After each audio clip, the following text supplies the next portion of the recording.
Professeur Didier Raoult, où en est-on dans l'évolution de l'épidémie à Marseille? Pensez-vous qu'elle va se poursuivre dans les prochaines semaines?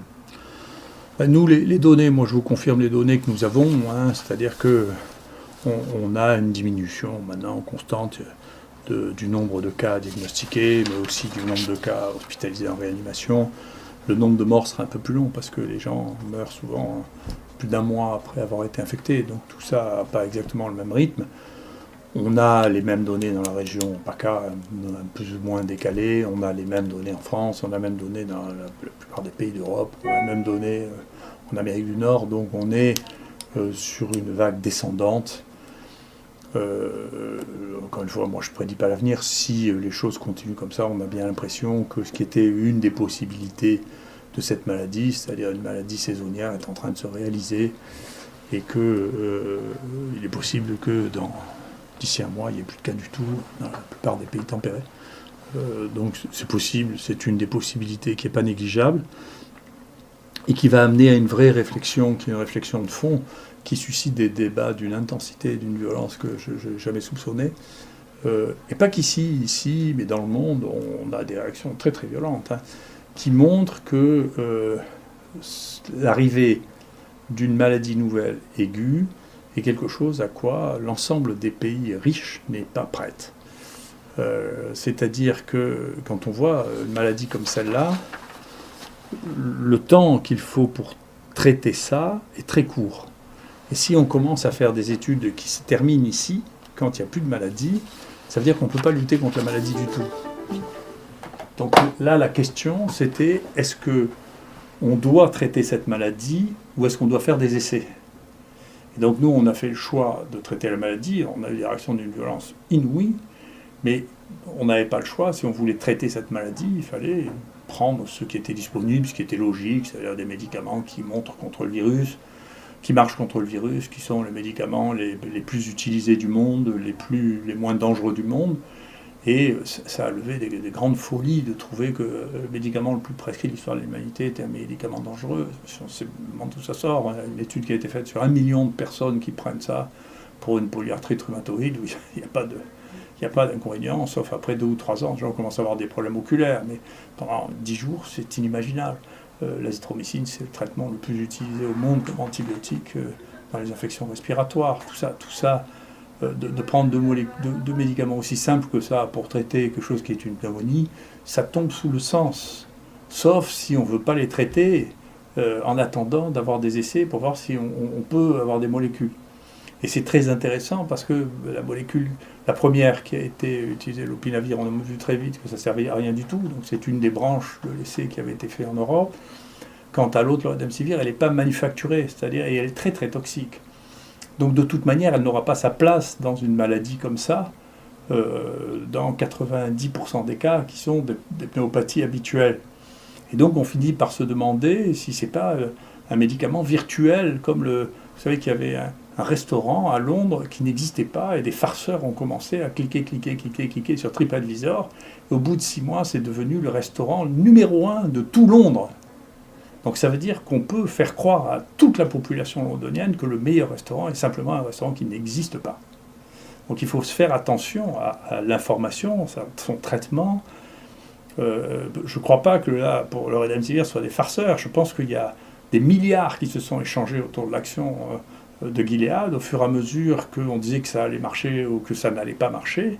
Il y a eu des hauts et des bas qui portent sur des milliards, si vous voulez, sur un médicament dont la chance qu'on l'utilise dans une maladie de cette nature-là est extrêmement faible, d'autant que la partie dangereuse de la maladie est une partie qui n'est plus virologique, mais essentiellement une partie immunologique, de réponse de l'autre, qui est trop violente et qui explique ça. Donc il y a une vraie question là, mais en tout cas, cette cinétique, si elle se confirme, montrera que où il fallait commencer à décider de traiter comme une pneumonie avec les médicaments dont on sait qu'ils sont sûrs et qu'ils marchent au laboratoire contre ces virus, qui était le bon sens, où on décidait qu'on ne traitait pas en attendant des résultats d'essais qui arriveront après la bataille. Donc c'est une vraie question. Et d'ailleurs, il y a eu beaucoup moins de critiques sur l'essai qui a été publié sur le remdesivir qui est un traité qui est à simple branche, qui n'est comparé à rien du tout, et qui a été publié dans le New England Journal of Medicine, et tout le monde dit, regardez, vous voyez, ça marche, alors qu'on rapporte 60% d'effets secondaires avec un médicament qui est effectivement très mal toléré. Donc il y a une vraie question, c'est est-ce que les pays, et c'est pas nous, tous les pays riches et tous les pays développés ont eu des succès beaucoup moins importants que les pays pauvres, qui eux, assez raisonnablement, ont choisi de traiter ça comme une pneumonie avec des médicaments banals qui ne coûtaient rien, et qui ont du coup des mortalités beaucoup plus faibles. Et dans les 15 pays qui ont la plus forte mortalité, ça n'est que des pays riches. Donc c'est-à-dire qu'il y a une déconnexion actuellement entre la richesse et la capacité à répondre à des situations de cet ordre-là. Moi, peut-être que j'ai été capable d'y répondre parce que je suis en partie africain, et donc c'est une partie de mes origines qui me laisse l'idée qu'on doit traiter les maladies infectieuses. Est-ce qu'au vu de la connaissance scientifique, on y comprend quelque chose à la saisonnalité dont vous avez parlé ? Non, il n'y a pas d'explication simple sur la saisonnalité. Beaucoup de maladies sont saisonnières, beaucoup de maladies infectieuses, pas que de maladies infectieuses d'ailleurs. C'est vrai aussi sur les maladies cardiovasculaires, par exemple, parce qu'il y a une espèce d'association entre les infarctus du myocarde et la grippe, par exemple. On fait les infarctus du myocarde plus quand il y a la grippe, et donc, puisque la grippe est saisonnière, il y a les infarctus du myocarde. Il y a des maladies bactériennes, comme une sur laquelle on a publié avec des collègues. On a découvert qu'une cause d'infection très sévère, les infections à Klebsiella, étaient plus fréquentes à l'automne. Je ne sais pas pourquoi, c'est une constatation. Les infections virales respiratoires dans les pays tempérés sont plus fréquentes pendant la saison froide. Ils s'arrêtent en général au printemps. C'est le cas de la plupart des maladies virales respiratoires. Donc ce n'est pas non plus une énorme surprise qu'on ait le même cycle que ce que l'on a d'habitude. Ce qui ne veut pas dire qu'on puisse le comprendre. Les gens raisonnent toujours simplement, parce que l'ignorance amène à raisonner de plus en plus simplement. Donc on entend beaucoup de choses sur l'ignorance. Alors il y en a qui disent c'est la chaleur, d'autres qui disent pas du tout, puisque dans la zone intertropicale, il y a beaucoup plus de grippe, il fait très chaud.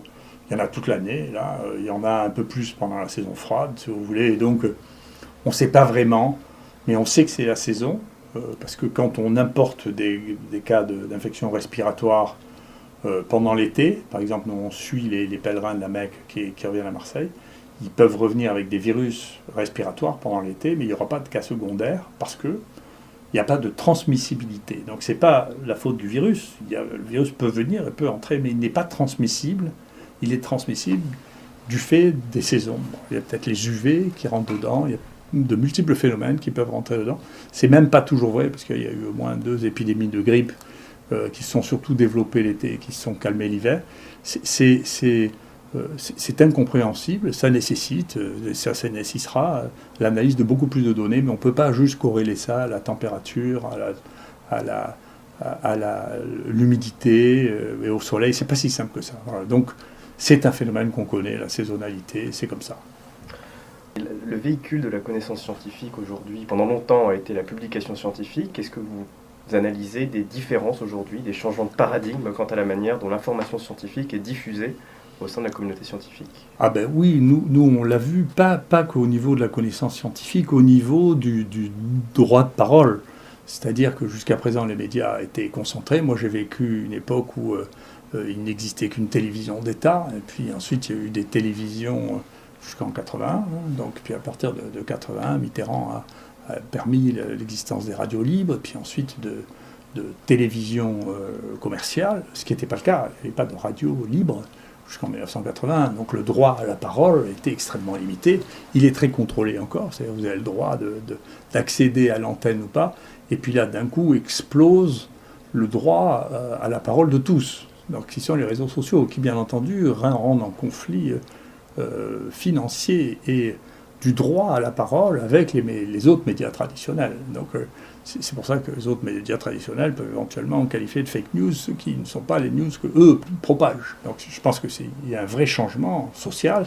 Et c'est vrai aussi au niveau de la production scientifique, parce qu'il y a des blogs scientifiques actuellement qui ont une valeur considérable. De plus en plus, on met, nous, nos publications avant publication, en particulier dans les situations de crise, pour faire partager les données que nous avons et qui ont besoin d'être analysées, pour lesquelles on ne peut pas perdre 3 mois. Il voyez bien que dans une situation dans laquelle une épidémie va durer 3 mois, vous ne pouvez pas attendre 3 mois avant que vos résultats soient publiés. C'est pas raisonnable. Donc, il y a beaucoup de reproches qui sont faits par des gens conservateurs sur le mécanisme de diffusion de l'information, sur le mécanisme de diffusion de la connaissance, qui ne sont plus en adéquation avec les moyens actuels. Et ça, c'est un immense changement qui explique aussi beaucoup d'irritation. Mais nous, le premier papier qu'on a mis sur chloroquine, azithromycine, en préprint, il a été vu plus de 600 000 fois. Et moi, je peux vous dire que ça correspond globalement au nombre de vues et de téléchargements d'un journal habituel sur un an.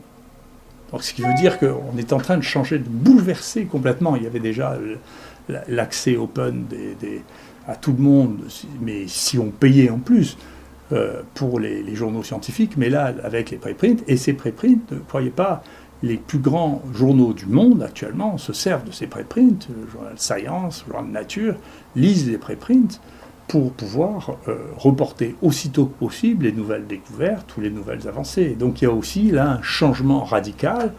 Il est possible qu'après-demain, effectivement, les blogs ou les préprints auront une signification comparable à celle des publications actuellement dans l'édition scientifique, ce qui est aussi un combat considérable. Un changement de modèle absolument considérable qui donnera l'accès à tous. Et d'ailleurs, je reçois, moi, beaucoup de gens qui analysent les données disponibles, parfois d'une manière beaucoup plus profonde et beaucoup plus professionnelle que ce que je lis dans des journaux scientifiques, parce que les gens qui sont confinés, dedans, il y a de très bons mathématiciens, de très bons statisticiens, qui font des analyses extrêmement pertinentes et extrêmement intéressantes. Donc, on voit bien qu'il y a là un changement de modèle à cette occasion-là, du fait du confinement. Les gens ont le temps de lire, d'aller fouiller, d'aller trouver des données, et les changements de technique permettent un accès extrêmement différent. Donc, et c'est une des raisons, ne vous croyez pas, bien sûr, ici en France, je suis l'image de ce changement, mais vous savez, il y a les mêmes déchaînements aux États-Unis, il y a les mêmes déchaînements au Brésil, il y a les mêmes déchaînements entre des manières de voir, qui sont des manières de voir de pays qui sont très riches, qui n'ont pas l'habitude d'être confrontés avec des nouvelles maladies pour lesquelles il y a des décisions rapides à prendre. Et donc, quand on est très riche et qu'on n'a pas grand-chose à espérer de nouvelles médecines, on n'est pas pressé, on a le temps, on a une aversion au risque, on est dans le principe de précaution, et donc toutes nos infrastructures décisionnelles sont basées là-dessus. C'est-à-dire, on vit très vieux déjà, et donc on ne va pas avoir de médicaments qui vont nous faire gagner 10 ans d'espérance de vie, c'est pas vrai. Mais cette structure et cette manière de penser n'est pas en adéquation du tout avec une situation de crise dans laquelle les conseillers ne doivent pas être les mêmes, les gens qui décident ne doivent pas être les mêmes, ils ne peuvent pas être les mêmes parce que la question est d'une autre nature. Réagir vite en prenant des décisions rapides, ça n'est pas le temps habituel auquel nous sommes accoutumés. C'est un temps de crise, c'est comme la guerre et la paix. C'est deux choses différentes. Vous ne pouvez pas avoir les mêmes qui dirigent les choses et qui prennent les décisions dans les deux situations. C'est la leçon qu'on doit prendre ici, sinon vous risquez d'arriver, c'est ce que ça montre, après la bataille, quand la guerre sera finie, vous commencerez à faire des propositions thérapeutiques et ça, c'est pas tenable. Êtes-vous affecté par les différentes attaques dont vous êtes l'objet ? Écoutez, non, les choses vont dans les deux sens. D'abord, beaucoup de gens sont extrêmement gentils et me disent des choses extrêmement gentilles. Ici, les gens qui travaillent ici sont couverts de petits cadeaux, de repas, de bouteilles de vin, on m'envoie des dessins, des tableaux, je ne sais pas comment les gens, peut-être ça se voit, les gens savent que j'aime la peinture, on m'a offert des peintures absolument merveilleuses. Il y a des gens pour qui j'ai un immense respect intellectuel ou pour la profession qui m'ont contacté, avec qui j'ai eu l'occasion de parler que je n'aurais pas eu sinon. Et donc il y a des côtés extrêmement positifs dans cette situation. Et puis, vous savez, les autres, je m'en fiche un peu. Moi, mon destin ne dépend pas de ce qu'on pense de moi. Ça m'est égal. Donc je vois le bon côté des choses, c'est que finalement je découvre des choses que je ne savais pas. Plutôt sur le bon versant des choses, c'est pour ça que je suis assez optimiste. J'ai trouvé que les gens ici avaient un optimisme et un dynamisme tout à fait extraordinaire. C'est rassurant, hein, effectivement, une population vieillissante qui a peur du risque, qui a des difficultés à admettre que le truc est bien de voir que dans une situation comme celle-là, elle se réveille et qu'elle est pleine de vitalité, et c'est très rassurant. Merci.